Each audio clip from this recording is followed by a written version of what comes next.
survivor. At meron pa po akong artificial wall po sa aking umbilical area dahil naputol na po dahil tinamaan ng cancer. So hindi po ako basta-basta sa mga kinakain ko, hindi ako basta-basta sa gamot na iti-take ko.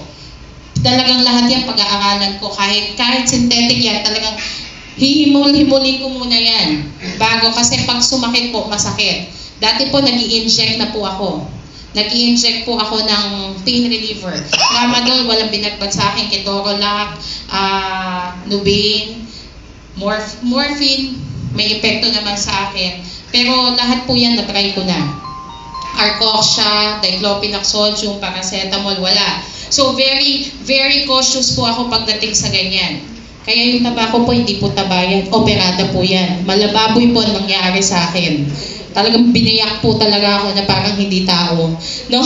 So, yung pectin fiber po na yan, ay makakatulong to replenish. Nung nagtae po ako, ang ginamit ko po is, I took, actually, hindi siya sinasabi, pero nilakas loob ko po because I know it's safe. I took 3 sachet of 3 kaagad. Instead of using Oresol, tinake ko talaga kaagad is yung BioGreen po. 3 sachet kaagad ang nilago ko.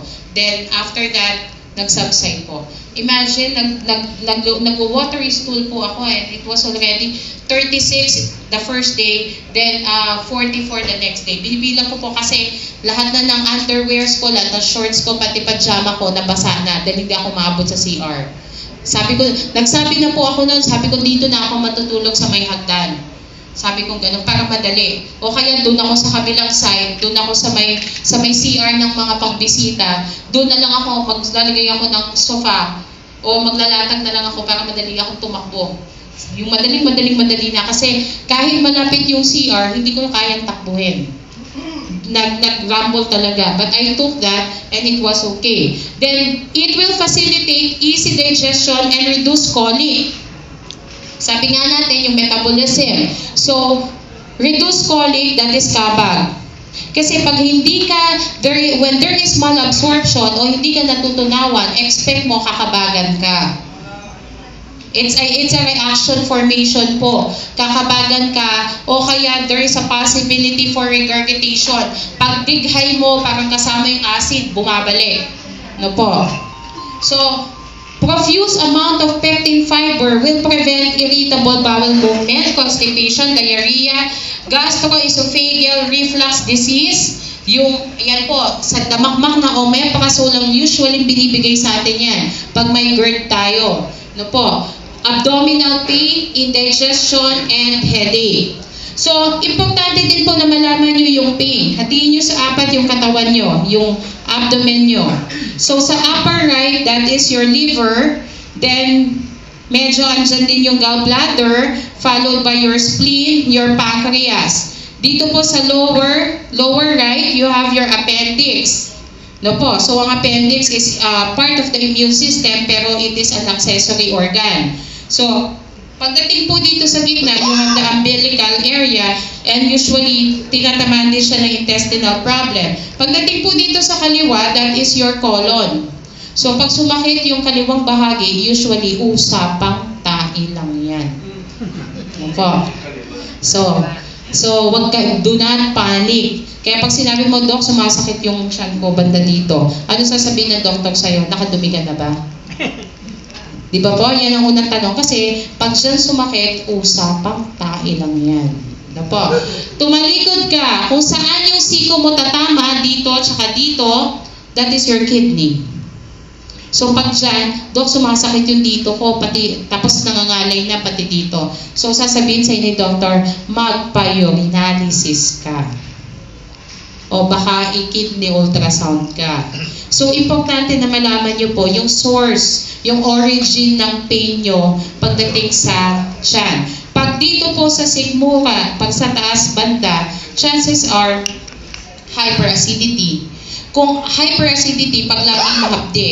Pero ang sakit ng tiyan, pag nangyari after eating, an hour or 2 hours after eating, that may be a sign of ulcer. Ano po? So, importanteng malaman nyo po yan para hindi tayo gamot ng gamot. Okay. Then, neurological system. BioGreen has neurotransmitter acetylcholine, which is responsible for balancing the brain function, decreasing Alzheimer's disease, and protecting from Parkinson's disease. Nakalagay po dyan, brain aging. Ano ba yung brain aging? Ano nga ba, Sir Bowie, ano nga ba dahilan ba't ako andito? Nalimot yan. Si Sir Bowie, pumasok ka dito, may kukunin ka eh. Ano nga ba yun? Yung apo ko, birthday ng apo ko. Sino bang apo may birthday? Ano nga bang, ngayon is merong may birthday eh, hindi ko matandaan. Yan po. Ay, nagluto ako. Nagpapaksiw ako. Nakalimutan ko lagyan ng luya. Pinakamasarap. Di ba? Ay, may sinain ako. Nakalimutan ko. Nasunog. Nangamoy na. Yan po, that is a sign of brain aging. So, yan po. Ibig sabihin, nagdi-deteriorate na. Nagkakaroon ka na ng memory lapses, memory gap.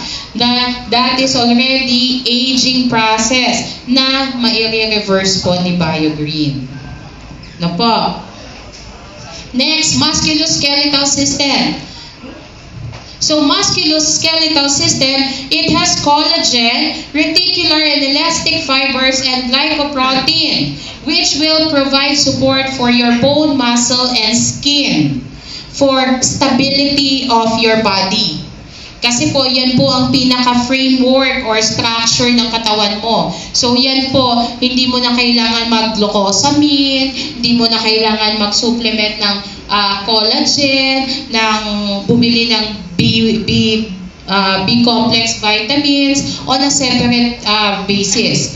Katulad nga po, di ba, kung bibiliin mo lahat, yung mga supplements na yan, malaking matitipid mo sa BioGreen because it has all.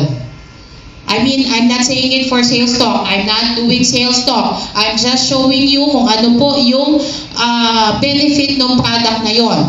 At bilang serbisyo po sa inyo, bilang health advocate din po, alam ko rin naman po yung pocket problem po natin, di ba? Kung pabibilin kayo ng isa-isang gamot, pampatunaw, pampatae, B1, 6, 12, collagen, iron, vitamin C, simvastatin para sa taba, metformin para sa diabetes, more or less po gagastos ka po ng almost minimum po of 500 every day for your medications or more. Pwedeng 1,000 yan. Kasi pag nag-i-insulin shot ka, ang insulin po ay 750. May parapernalyas ka pa, may tuberculin syringe ka, 5 piso isa. May alcohol ka pa, may ano ka pa, lahat na, andyan na. So, magkano yon ang insulin mo, magkano aabutin mo. So, more or less, gagastos ka. Kung medyo nag-aging process ka, ang drug maintenance mo ay aabot po ng 2,000, 3,000. But if you have a good supplement that will cater all, at least, may pang ano ka pa, may pang shopping ka pa. O kaya pang invest. Na po. Then you have ursolic acid, which is for the metabolism. So, yung metabolism po, halimbawa, nag-take ka ng B-complex, nag-take ka ng collagen. Kung hindi rin naman may metabolize ng katawan mo, parang highway lang yan. Pasok, labas. Pasok, labas. May nangyari, wala. Pag tinanong ka ng doktor, ilang taong ka nang umiinom ng supplement na yan, na ilang taong ka nang nagpo-potassium gluconate, 10 years na po, bakit ganyan pa rin ang kondisyon mo? Kasi chances are hindi na-absorb ng katawan mo. Labas-pasok, labas-pasok, labas-pasok ang nangyayari. Parang nag-deposito, withdraw ka na lang. So, nauubos ang pera, walang pinupuntahan. Health investment. Patapos na po, malapit na. Another significant benefit, pectin fiber pa rin po, prevents bad breath. Kasi yung pectin fiber, when it reacts with the salivary enzyme, maganda po yung effect niya sa anti-odor. Meron po kasi mga tao na bad breath, not because they're not brushing their teeth. Di ba po, Doc? We have a dentist here. Di ba? So, hindi po lahat na may bad breath, hindi nagtututbrush.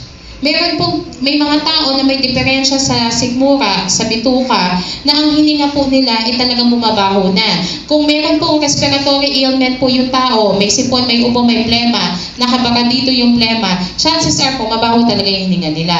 So, pectin fiber can neutralize the odor and somehow it can clean the mouth and whitens the teeth. Ano po?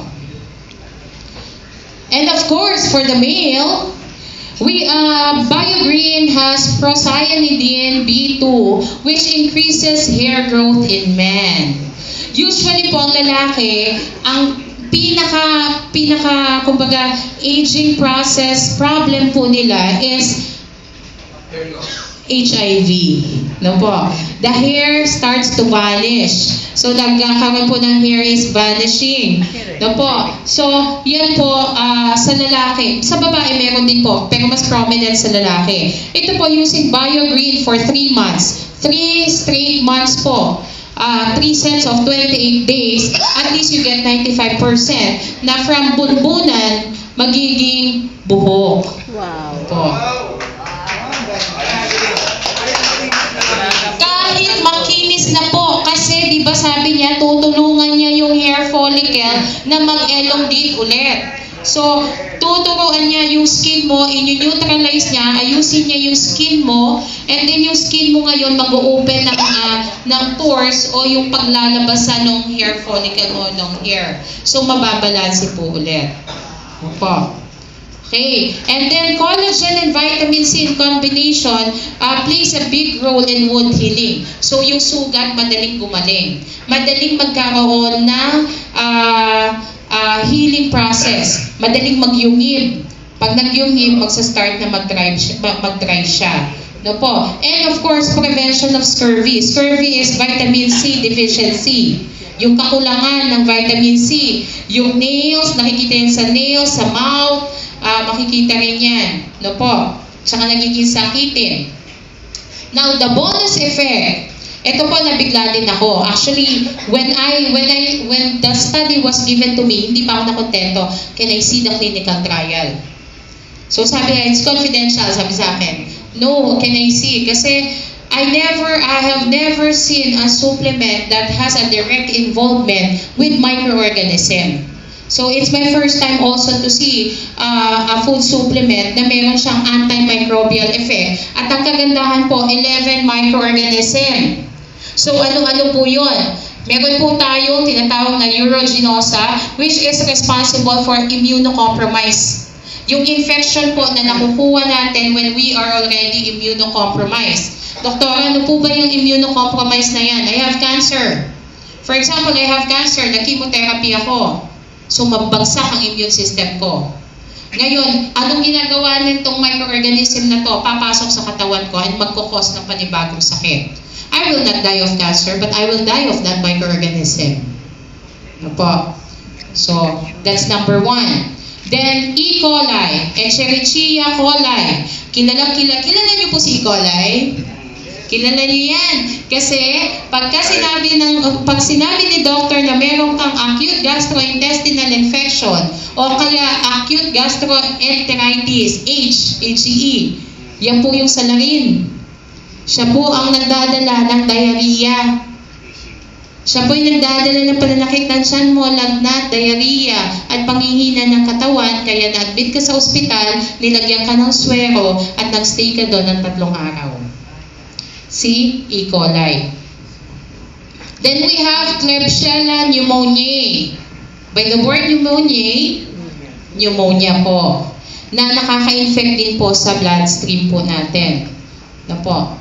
Then vulgaris, ito po yung mga community-acquired infections. Ano po yung mga community-acquired infection? Pumunta ako sa isang lugar na squatter na walang ventilation siya, tapos sa mga tao, ganun yung ginagawa.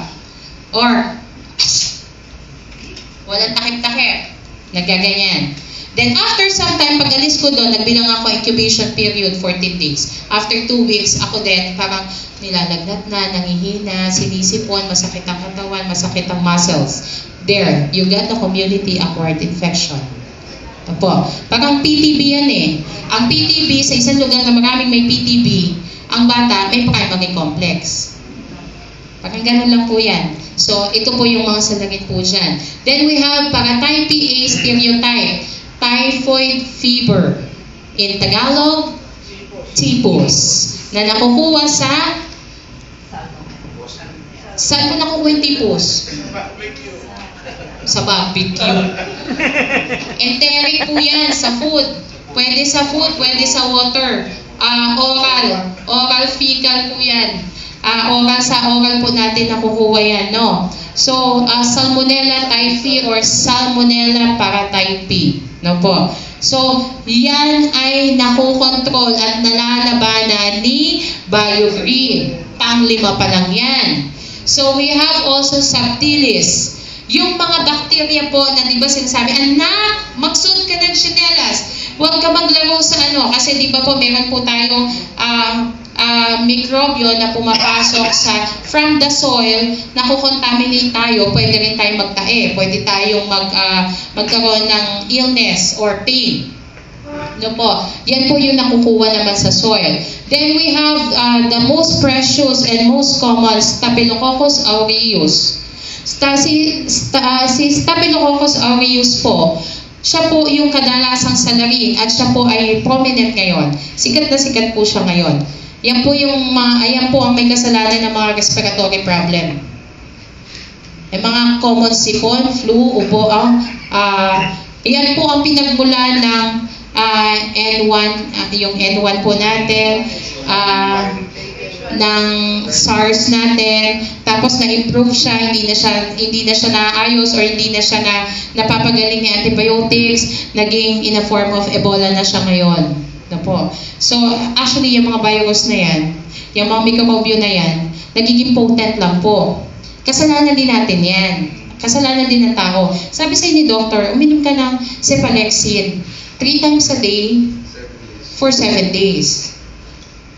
Ang doktor, binigyan ka ng antibiotics, kahit 7 days yan, alam po namin na after 3 days, mag-i-improve ka.